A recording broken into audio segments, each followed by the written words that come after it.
क्या दुनिया एक बड़े युद्ध के मुहाने पर खड़ी है? क्या ये जो ईरान के साथ कॉन्फ्लिक्ट शुरू हुआ है, ये पूरे मिडिल ईस्ट को अपने जद में लेने को तैयार है? और इसका क्या बहुत दूर का असर दिखने वाला है इंडिया पर या पूरी पूरी दुनिया पर?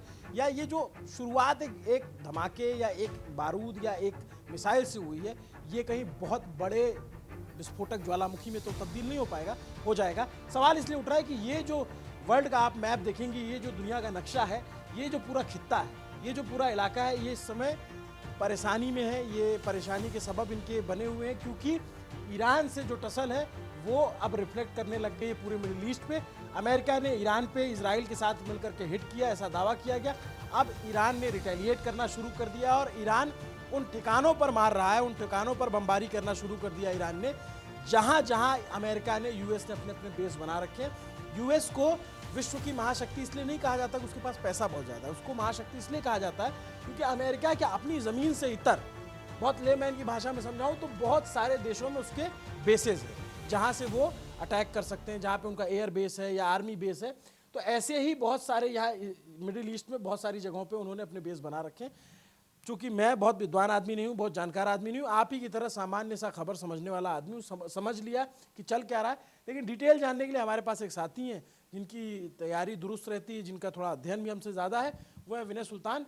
ये हमें बताएंगे कि यहाँ पे चल क्या रहा है विनय। और जब अब क्या है कि अब सिर्फ वो पूरा इंटरनेट इस समय बारूदी तस्वीरों से पटा हुआ है, धुएं उड़ रहे हैं और ये लग रहा है कि यहाँ ये हो गया, यहाँ वो हो गया, ये हो गया, पूरा एक तरीके से क्योस का माहौल है। थोड़ा सीक्वेंस वाइज में अगर समझाएं मेरे जैसे आम दर्शक को कि हुआ क्या, शुरुआत कैसे हुई और अब क्या चल रहा है। देखिए, सबसे पहले हम लोग जो है पूरे मिडिल ईस्ट का नक्शा समझ लेते हैं। तो यहाँ पे अगर आप थोड़ा सा दिखाएंगे मोहित, इस तरफ, तो ये ईरान है। ये वाला इलाका जो है ये ईरान है। ईरान से इजराइल की सीमा नहीं लगती है। ईरान के बाद में आपको इराक, जॉर्डन या सीरिया के जरिए जो है आप इजराइल पे, ये जो छोटा सा इलाका है ये आपको दिखाई जो दे रहा है, यहाँ पे मेरी उंगली है, ये इजराइल है। और इजराइल में ये जो छोटी सी कटी हुई रेखा दिखाई दे रही है, ये वेस्ट बैंक का इलाका है, फिलिस्तीन का, है ना। और यहाँ पे एक पट्टी है जिसको गाजा पट्टी बोला जाता है। और ये इलाका जो है ये रेड सी का इलाका जो ये इजराइल के लिए सप्लाई लाइन को पहुंचाने का सबसे बड़ा इलाका है। यहाँ पे मिस्र शुरू हो जाता है, ये अफ्रीका है, ठीक है। और ये इस पूरे इलाके को जो मिडिल ईस्ट कहा जाता है, वेस्ट एशिया कहा जाता है, तो ये वो इलाका है। और यहाँ पे ये कुवैत है, ये बहरीन है, ये यूनाइटेड अरब अमीरात है, ये दुबई है, ये इसी में आता है। हाँ, ये दुबई है। दुबई के ये स्ट्रेट ऑफ हरमुज है। और ये स्टेट ऑफ हॉर्मुज मतलब ये वो एक तरीके से चौक पॉइंट है जिसको बार बार जो है ये ईरान धमकी देता है कि हम इसको रोक देंगे। और इसको रोकने के बाद में ये पूरा का पूरा गल्फ कंट्री से जो तेल का एक्सपोर्ट होता है वो बंद हो जाएगा। तो ये बहुत एक बड़ा चौक पॉइंट, बहुत पतली सी पट्टी है समुद्र में। ये वाला जो इलाका है जो आपको दिखाई दे रहा है, ये स्ट्रेट ऑफ हॉर्मुज है। और ये स्टेट ऑफ हॉर्मुज में जो इधर जमीन दिख रही है, ये किसकी है? ईरान की जमीन है। और इसके बाद में ये गल्फ ऑफ ओमान है। और ये अगर आप इधर आएंगे तो ये थोड़ा सा मैप अगर यहाँ पे ऊपर देखेंगे तो ये यहाँ पे इस इलाके में हुतीज बैठे हुए हैं, जो कि इजराइल के लिए जो चौक पॉइंट है। अगर मैप ऊपर जाएगा तो यमन यहाँ पे है, ये जॉर्डन है। और हुतीज कौन है? हुतीज एक तरीके से वो शिया मिलिटेंट्स ही हैं जो कि ईरान का समर्थन करते हैं, ईरान उनको पालता है, ईरान का प्रॉक्सी है। तो ये यहाँ पर भी ये रेड सी वाला भी ये चौक पॉइंट जो है, ये तो दोनों जगहों पे एक तो इजराइल के पास में सप्लाईज ये बंद कर सकते हैं, दूसरा स्ट्रेट ऑफ हरमुज है। तो ये यहाँ की जियोग्राफिकल लोकेशंस हैं। तो ये इस जियोग्राफिकल लोकेशन में अगर आप देखेंगे तो यहाँ पे सारा का सारा मामला बना हुआ है। और एक बात बताओ कि आप ये कह रहे हो कि ईरान दो तरफ से समुद्र को चोक करने की ताकत रखता है। हाँ, एक तो हुतीज के जरिए यमन से, है ना, और एक यहाँ पे। हाँ। ठीक है, ये हो गया कि एक जो उसकी धमकी होती है। लेकिन ये शुरुआत कहाँ से हुई इस बार? ये वॉर कैसे शुरू हुई? जैसे हम सुन रहे थे कि अमेरिका ने अपना दूसरा शिप भेज दिया है, अमेरिका जो है बेड़ा बढ़ा रहा है, इजराइल अटैक कर सकता है, उसी में प्राइम मिनिस्टर का हमारे दौरा होता है इजराइल में। लेकिन ये अचानक से हुआ है या फिर ये पहले से प्री प्लान चल रहा था? Pre plan. ये देखिए, अब आप थोड़ा सा अगर इस मैप में आएंगे, मैप में समझाने में बहुत आसान हो जाता है। ये कराची है पाकिस्तान का, ये वाला इलाका ये हमारा गुजरात है, और ये वाला इलाका जो है ये अरेबियन सी है। और यहाँ पे यूएस फ्लीट जो है आके लंगर डाले हुए था अपना इस इलाके में, जहाँ से इनको ईरान पे हमला करना आसान होता।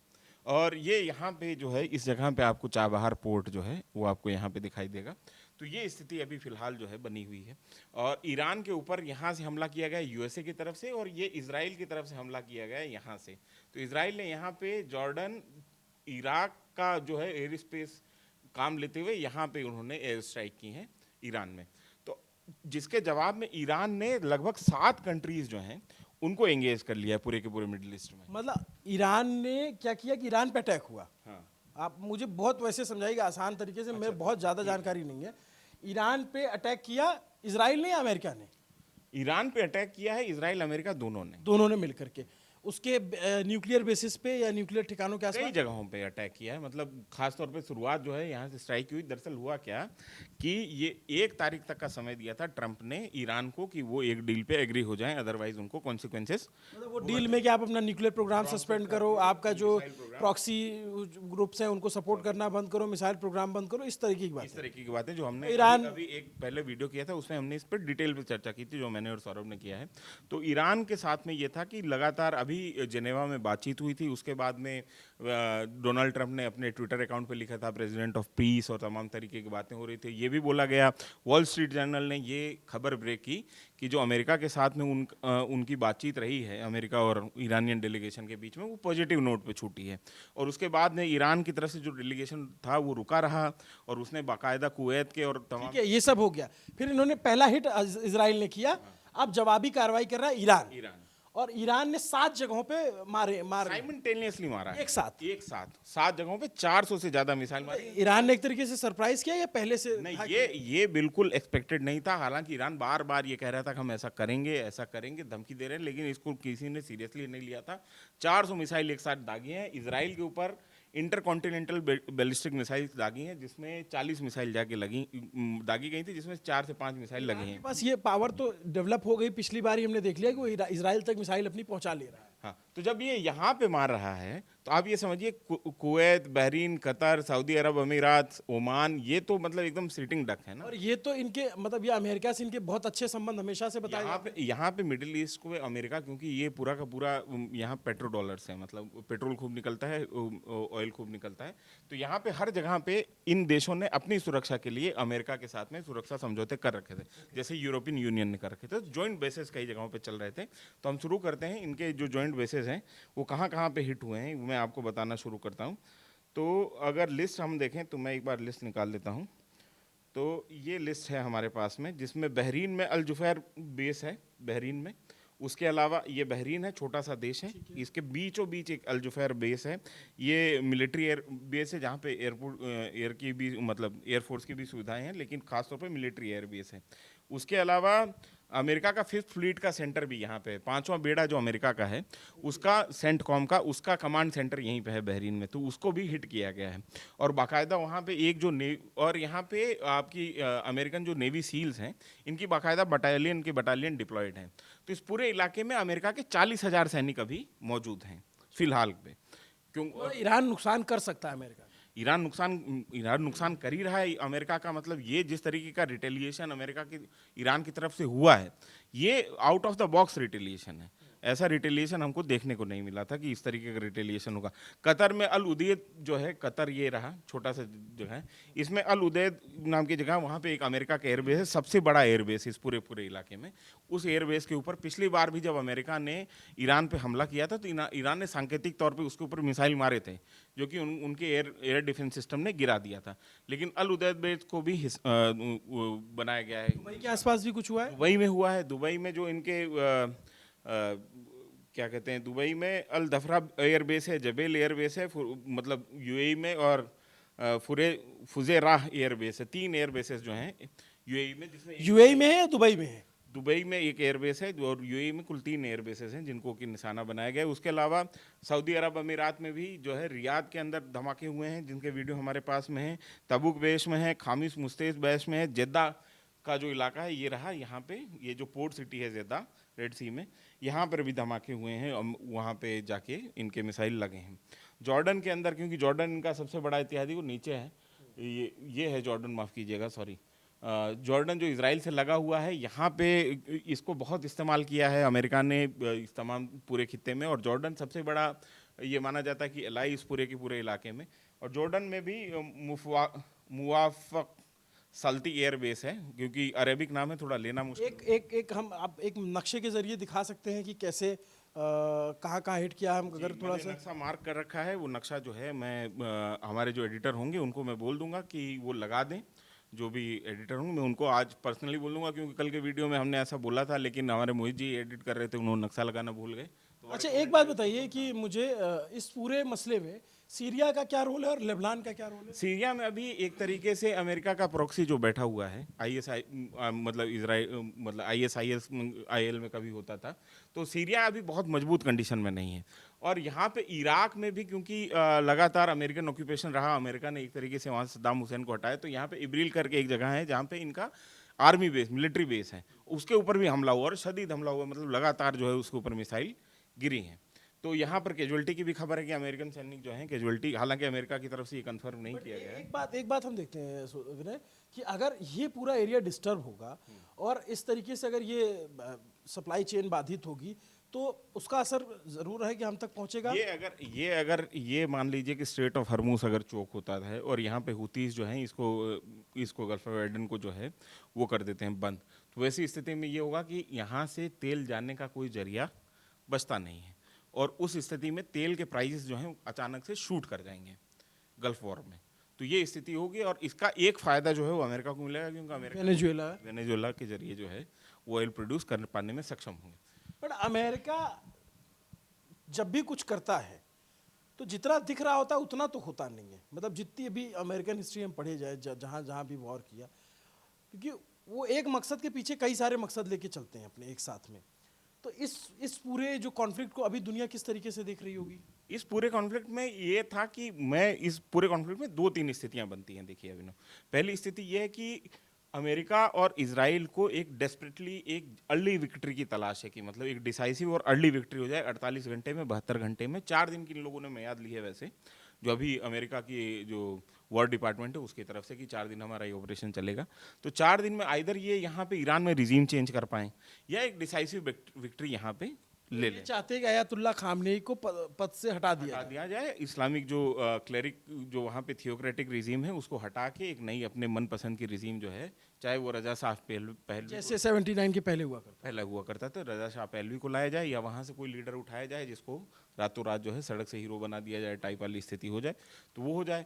अगर ये नहीं होता और ये वॉर लंबा खींचता है तो इसका बहुत बड़ा नुकसान जो है अमेरिका को झेलना पड़ेगा और साथ ही साथ इजराइल को झेलना पड़ेगा। पहला तो ये है कि मिडिल ईस्ट के पूरे इलाके में जो अमेरिकन हेजेमनी है, एक अमेरिकन रिट चलती है इस पूरे इलाके में, वो रिट चलना बंद हो जाएगी। दूसरा, इजराइल का जो सिक्योरिटी एंजाइटी है, तो अभी तक अमेरिका की वजह से ये तमाम देश जो हैं वो एक तरीके से इजराइल के साथ में नहीं है, लेकिन इजराइल का विरोध नहीं करते हैं। उन्होंने मतलब they had made peace with it, कि इजराइल रहे, वो रहेगा, तनावपूर्ण शांति। हाँ, तनावपूर्ण शांति है।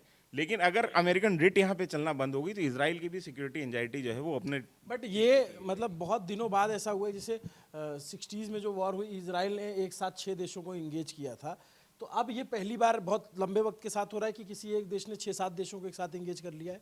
जी, और लेकिन वो 6 देश जो थे वो उस समय टेक्नोलॉजी की स्थिति अलग थी और इजराइल के पास में एयर सुपीरियरिटी थी, और इजराइल ने खड़े खड़े जो है इजिप्ट में और तमाम देशों में, जॉर्डन में, इराक में, इनके एयर फोर्स को पूरी तरीके से तबाह नहीं दिया था उस समय। हाँ। तो खैर अलग हो गई थी। लेकिन तो मैं कह रहा हूँ कि अब उस लेवल का वॉर तो नहीं है, लेकिन मैं एंगेजमेंट कह रहा हूँ कि हलचल एक तरीके से। आपको फिर कह रहा हूँ अभिनव, ये हम अपने सामने हिस्ट्री बनते हुए देख रहे हैं। ये वॉर इतना डिसाइसिव है, ये मिडिल ईस्ट और पूरे देश दुनिया की फ्यूचर को तय करने वाला वॉर है। और अगर यहाँ पे खुदा न खास्ता, जैसे ये बहुत 200% सच बात है, चाहे ये पर्दे के ऊपर नहीं है, लेकिन पर्दे के पीछे से रशियंस और चाइनीज़ जो हैं वो ईरान को हर संभव मदद दे रहे होंगे, नॉर्थ कोरियंस भी दे रहे होंगे। अपने मिसाइल्स जो है, नॉर्थ कोरिया का भी मिसाइल प्रोग्राम बहुत अच्छा माना जाता है दुनिया भर में, तो वो दे रहे होंगे। नॉर्थ कोरिया के साइबर वॉरफेयर में भी नॉर्थ कोरिया को बहुत तगड़ा माना जाता है, तो नॉर्थ कोरिया इनको निश्चित तौर पे। और जो चाइना है, चाइना के पास में सैटेलाइट का जो इंटेलिजेंस है, जिसको टेक्निकल इंटेलिजेंस कहा जाता है, उसमें चाइना का बहुत मदद ईरान को मिल रही होगी अभी निश्चित तौर पे। और असला जो है रशिया की तरफ से, रशिया हालांकि यूक्रेन के वॉर में फंसा हुआ है, तो ये यहाँ पे कई लड़ाइयाँ जो हैं एक दूसरे में गुथ गई हैं। और ये ऐसी स्थिति है, जब युद्ध होता है तो जरूरी नहीं कि सब कोई सामने से ही लड़ रहा हो। नहीं, और दूसरी चीज आप ये समझने की कोशिश करिए कि अभी यूएस खुद बहुत वल्नरेबल सिचुएशन में है। अब नाटो में जिस तरीके का बिखराव है, पिछले 50 साल में ऐसा बिखराव नहीं देखने को मिला, खासतौर पे ग्रीनलैंड और टेरिफ वॉर के बाद में नाटो के जो यूरोपियन एलाइज हैं वो अब अपने सैनिकों को पिद्दी के तौर पे, यूएस पिद्दी के तौर पे मैदान में उतारने में या अपने रिसोर्सेज को इस जंग में झोंकने से पहले 2 बार सोचेंगे। क्योंकि जो 40 साल का एक सिक्योरिटी पैक्ट था, एक साथ था, एक सिक्योरिटी अम्ब्रेला था यूएसए का, तो यूएसए ने उस छाते को ऐसे बंद कर लिया। तो यूएसए खुद रिलायबल पार्टनर नहीं रहा अपने पार्टनर्स के साथ में। तो ऐसी स्थिति में अब यूएसए यहाँ पे, यूएस का एकमात्र जो है अभी सामने से जो दिख रहा है पार्टनर, वो इजराइल है। ना फ्रांस ने कोई मदद करने के लिए अपने तैयारे भेजे हैं, मतलब अपने विमान भेजे हैं, ना और दूसरे पाकिस्तान के चैनल ज़्यादा देख रहे हैं। तैयारे पाकिस्तान उर्दू में जो है बोलते हैं तैयारा उसको, एयर जेट जो होते हैं। हाँ, जेट को।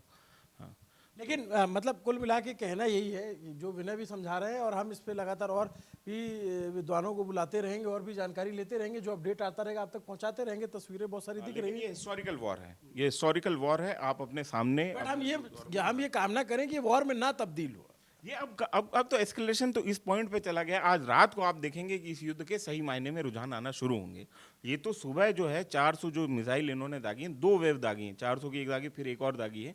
तो ये तो किस किस्म की मिसाइलें हैं? ये मतलब कई तो इंटरकॉन्टिनेंटल बैलिस्टिक मिसाइल्स हैं, कई इनकी एक हाइड्रा करके एक मिसाइल है, वो बहुत। क्या होती है ये मिसाइलें, किस तरीके से? एयर टू सरफेस है?